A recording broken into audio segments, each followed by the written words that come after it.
Good. You guys obviously aren't unfamiliar to kind of having to play these non-D1 teams on about a minute's notice. Yep. Uh, what was kind of the game plan going into today, and how do you think you guys executed it? Well, first off, we're thankful for Northwest having availability in their schedule to come play the game.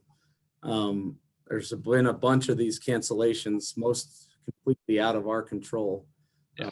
Our opponent coming down with a positive COVID test. Honestly, we knew early in the week that Southern Utah wasn't going to get to play. We probably knew by Tuesday that Northwest was going to be available to come. We worked quickly to get a contract to them so they could get their travel arrangements ironed out. But it's interesting, Jordan, like we try to find some Division I opponents. Yeah. Play. I'm guessing they don't really want to, they're not too eager to come across the country and play, though, sometimes. No, I think the hard part is some of these cases we may have been able to find someone to play the Division I level, but every one of them wants us to go on the road. And up to this point, 15 games have been on the road. And if we're going to make up a game, I want it to be a home game where there's less time in a bus, less time in an airport, less time in a hotel. Honestly, those are the times where players or coaches are coming down with a positive COVID test. So our big thing is to work as quickly as we can and as fast as we can to find somebody who is willing to come play us in Pocatello, regardless of what level they play. Gotcha. So then to answer your question, we knew as early as Tuesday that we were going to have this game. We had taken Monday off of practice to rest after long road trip in Portland. So we approached it like a normal week. There was nothing different about our week to get ready to play against Northwest than any other game on our schedule. What allowed Austin to just be so efficient tonight? The shooting, obviously, that helps when shots are going down, but it seemed like he was just getting space and creating his own shot better than, maybe a couple other times he's done the same thing. Yeah, I think when you knock down your first couple shots, you have some confidence, which is a big thing. But also, I think based on who they were guarding him with, we got him a couple touches in post-up isolation situations where he's pretty good too. So good mix of threes, some post-ups, got fouled, made some free throws too.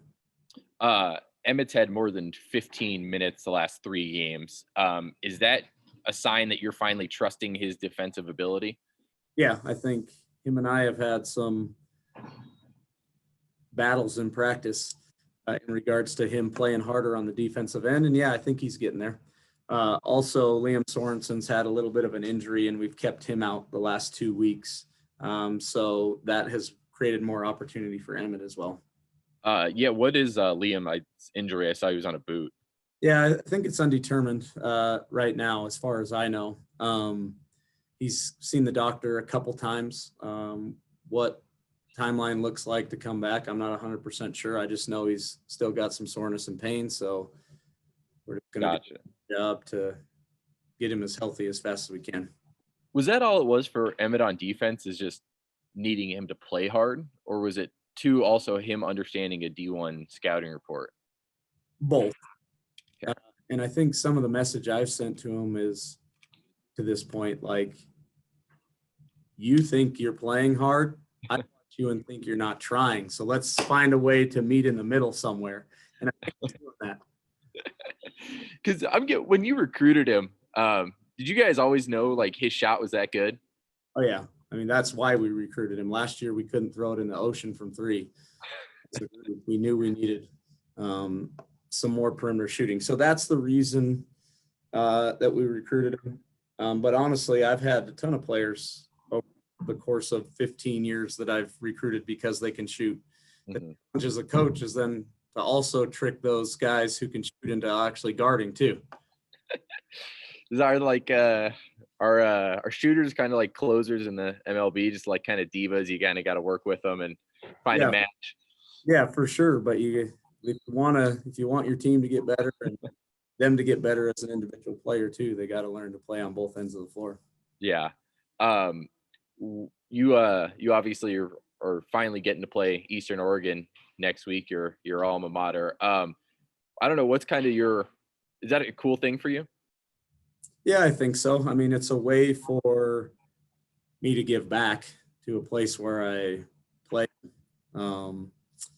graduated from, and then also was the head coach there for 5 years. Not just them, but everyone in their conference is struggling a little bit with figuring out how to play a full schedule during this time. So, yeah, they're one of the first people I reached out to, see if we could make a game work. Then when our games got canceled with Weber State, obviously we tried to find some Division I opponents to put into our bye week, or what was originally our bye week. Couldn't find anyone that was willing to come to Pocatello. So I set up a 2-game series with them, just like we would in the Big Sky, play back-to-back to try to keep our team in the same rhythm. And that'll now max out the non-D1 games you're allowed to schedule for the rest of the year? Yeah, so in a normal year, you would play 2 non-Division I games. Mm-hmm. The Big Sky wants you to play 2 at most. The NCAA will allow you to play 4 non-Division I games. I think we tried to look into what this year might look like all the way back in September, knowing that our geographical location is tough. Yeah. I think that COVID might not go away anytime soon. We had our compliance officer apply for a waiver with the NCAA just in case we needed to reschedule some games during the year, asking to be able to play more than 4 non-Division I games if needed, so we could get some home games. And turns out they came back and allowed us to play 6. So wait, so are you guys the only? So it's only schools that applied for the waiver, or did they like make it? All schools can play 4. Anyone who applied for the waiver could go up to 6. I don't know how many schools actually do. Just all the way back then, we were the only school in the country that applied for it. And that was back in September? Yeah. Gotcha. What I don't know, what do you go into these games, these non-D1, and I'm guessing, do you go into it with a few things that you really want to work on, really want to see improve?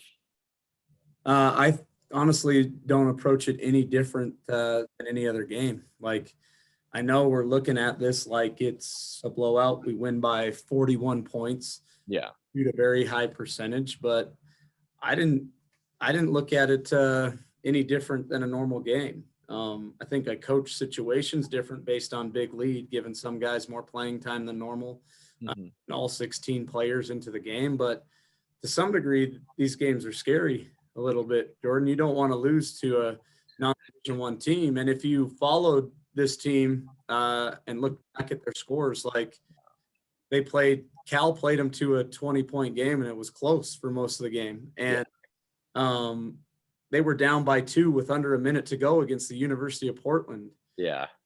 Then Seattle U ended up beating them pretty good, but it was like an 8-point game at halftime. So as coaches, you're watching all that film. Gotcha. And we got to have our guys ready. We don't want to put ourselves in those type of situations. Yeah. Awesome. Adrian, Crane, you guys got anything? Hey, Coach. Just good. Just looking at the stats, the points are like pretty spread out with the players. Is that just working on like unselfishness with your team, or working on the offense, seeing that they all got to score pretty highly today? Yeah, I think early in the game, we weren't moving the ball well enough, and guys were holding it too long, maybe over dribbling. I think all of our timeout situations, or when guys were subbing out, that was the message on the bench, like keep moving the ball, play together. We'll get more open shots that way. But I also think it's a product of the system that we're trying to get everyone to learn on offense too. Like, we're valuing ball movement and sharing it and playing unselfishly. So I think that's showing up a little bit in the stat sheet as well. And I don't think that's maybe different today than a lot of other games, we've had a lot of different leading scorers, and we've had multiple games where there's a lot of guys in double figures. We're not a team that needs to have the ball in one guy's hand all the time. We can move it around, and I think we're better when we do that. Do you think that also comes from just the guys getting really close this year, not being able to really get outside of your bubble? Yeah, I think so. And I think like early in the year, we were turning it over too much, trying to do some of the same things that we're doing now. And I kept saying to everyone who would listen, like, just give us time. We just need time to get on the same page. Like, we started out the season 0-4, and we probably should have. We had 2 COVID pauses and have 13 brand new players on our team that had never played in a Division I game before. And now we're getting close to February, and I think the team looks completely different than it did all the way back in October. And then just you said you guys went 0-4 to start the season. Now we're like pretty much right in the middle. What are just your biggest takeaways from the season so far? I think we got a bunch of guys that like each other. They're coming to work with the right mentality every day, and I think it's showing up on game day. I think anyone who has been fortunate enough to come to a game or watch on Pluto, I think you can visibly see that we're slowly chipping away at it, slowly getting better, building a program. Just wish fans could come in and enjoy it with us. And I know you kind of talked about wanting people to come to Pocatello. Your next 4 games are in Reed. Without having to travel, be on a bus, be on a plane. What are some things you can focus on the next 2 weeks, just being at home? Well, I think there's a lot of things, and we started this week knowing we would play at home. Sleeping in your own bed is a big thing. Not having to ride on buses and flights to get to different parts of the country. I think getting in a good routine with eating the right way is easier when you're home. But little stuff too, like we try to pride ourselves in doing a good job in the weight room and taking care of our body. When you're traveling all the time, it's hard to get in a good routine in there. A lot of those trips, you're leaving on a Wednesday and not coming home till late Saturday night after the game. A lot of those trips have been get home at 3:00 in the morning. I think like this week as an example, guys were in class, didn't miss any class time. We were able to get 3 lifts in the weight room, which you're not able to do when you're traveling. I think that helps you stay healthy too. Maybe not just to not get COVID, but injury prevention as well. Thanks, Coach. Yep. Hey, Coach. I mean, pretty much everything got answered from my questions. But I mean, for you guys, when it comes to, let's say, hopefully this doesn't happen, but if a game gets canceled again, do you guys see yourself traveling or just kind of taking that week off, or how's that going to work out? I don't know how it's going to work out, to be honest with you. We really only have about a month when you look at the calendar of conference season left. I think we're just going to run out of windows to replace games if we have any more cancellations. And it's been interesting around the country watching what teams are doing if they do have a cancellation. Some are not even attempting to play another game. At least it looks like they're not. And have played very few this year. Some are doing what we're doing and trying to find one immediately. My big thing is if there is a way to find a game, I think I've proven that I'm going to try to find a way to play a game, regardless of who it's against, maybe even where it's at too. At the end of the day, like I want to win.